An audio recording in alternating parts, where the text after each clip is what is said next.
दोस्तों Uttarakhand self study में आपका स्वागत है। जैसा कि आयोग ने अपने कैलेंडर में बताया था, तो आयोग ने भर्ती विज्ञापन यहाँ पे जारी कर दिया है। दोस्तों आइए एक बार इसको देख लेते हैं और विज्ञापन की मुख्य बातों पर हम चर्चा कर लेते हैं। तो समूहों के अंतर्गत अपर निजी सचिव, वैयक्तिक सहायक, आशुलिपिक सह डेटा एंट्री ऑपरेटर के रिक्त पदों पर सीधी भर्ती हेतु विज्ञापन आयोग ने जारी किया है। विज्ञापन प्रकाशन उन्होंने 17 सितंबर को जारी कर दिया है और ऑनलाइन आवेदन शुरू हो जाएगा 24 को। तो जैसे ही ऑनलाइन आवेदन शुरू होता है, आप भी तुरंत आवेदन कर दीजिएगा। ज़्यादा अंतिम तिथि तक का इंतजार करने की गलती नहीं करेंगे, क्योंकि इसमें एग्जाम सेंटर जो आपको मिलेगा, पहले आओ पहले पाओ पे मिलेगा। तो पसंदीदा अगर आपको एग्जाम सेंटर चाहिए तो आपको जितनी जल्दी हो सके अप्लाई कर देना चाहिए। अगर कोई गलती हो जाती है, देखिए ये लाइन बहुत इंपॉर्टेंट है कि ऑनलाइन आवेदन पत्र में संशोधन करने की तिथि बोल रहा है। तो अगर आप कुछ गलती से भर देते हैं तो उसके बाद एक बार आप रिव्यू करेंगे तो 18 से 21 3 दिन के लिए ये विंडो खुलेगा।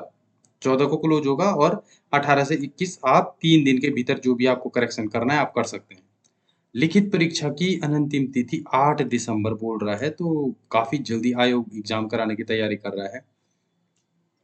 इसके अलावा इसकी महत्वपूर्ण बातों पे एक बार देख लेते हैं। जैसे इसमें पोस्ट वाइज डिटेल दी गई है, अपर निजी सचिव के लिए क्या क्या चाहिए, और इसमें आप वेतनमान देखेंगे तो बहुत अच्छा वेतनमान है, 47,600। गवर्नमेंट जॉब में बहुत अच्छा लेवल 8 है।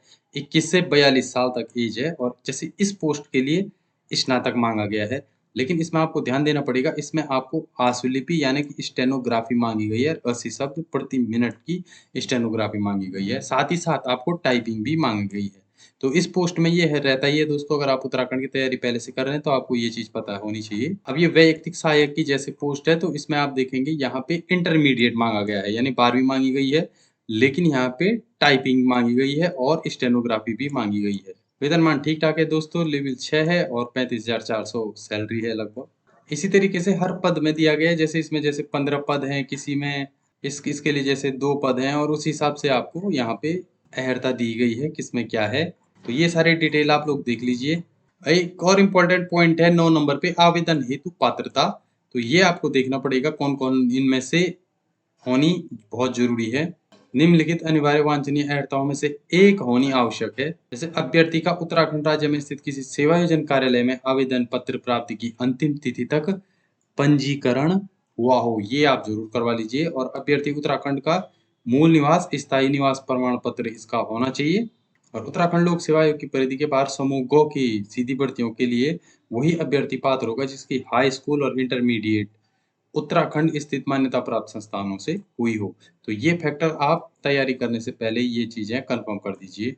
उसके बाद शुल्क की बात कर देते हैं दोस्तों। देखिए अगर आप जनरल से हैं, जनरल एंड ओबीसी, तो आपको 300 रुपये परीक्षा फीस है। SC ST और EWS के लिए है 150, और उत्तराखंड के दिव्यांग अभ्यर्थियों के लिए भी 150 है।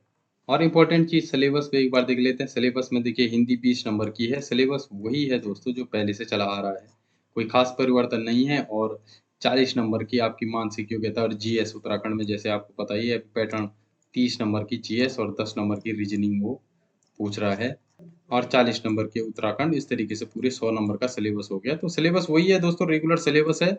एक बार ट्राई करना तो बनता है दोस्तों। और इसी के साथ इस वीडियो को समाप्त करते हैं। उत्तराखंड से संबंधित तैयारी अगर आप कर रहे हैं तो हमारे चैनल को सब्सक्राइब करके लिख दीजिए। मिलते हैं किसी अगली वीडियो में, तब तक के लिए जय हिंद, जय उत्तराखंड।